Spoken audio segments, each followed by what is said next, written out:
But the overwhelming thread of Jeremiah's life was primarily that he was the prophetic voice for God, preaching and declaring to the wickedness and idolatry of a nation and teaching them that that needed to stop.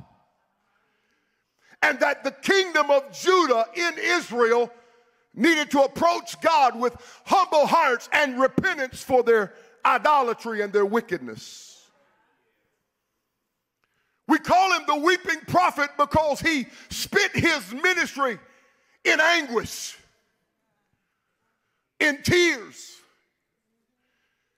It wasn't like Jonah, who preached to a people he didn't want to preach to, who had no feelings of concern for those in Nineveh. No, it wasn't that way. This was a man who lamented and he wept and he mourned because of a heavy burden that God had given him, not for foreign nations, but for his own brothers and his own sisters.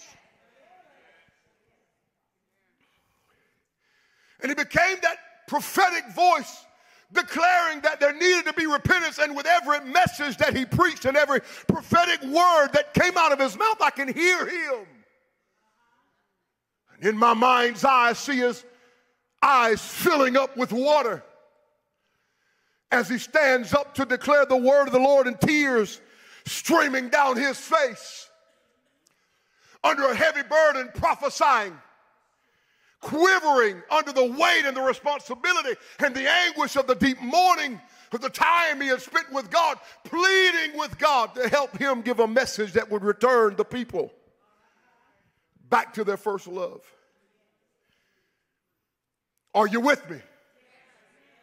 Can I preach on Sunday morning?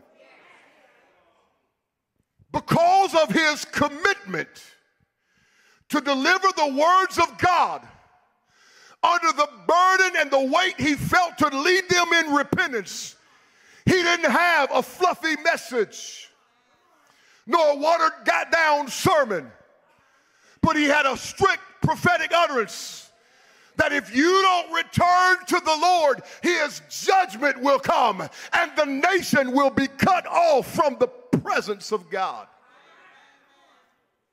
Because of his commitment to tell the truth to a people that needed to hear truth. Come on, somebody say truth.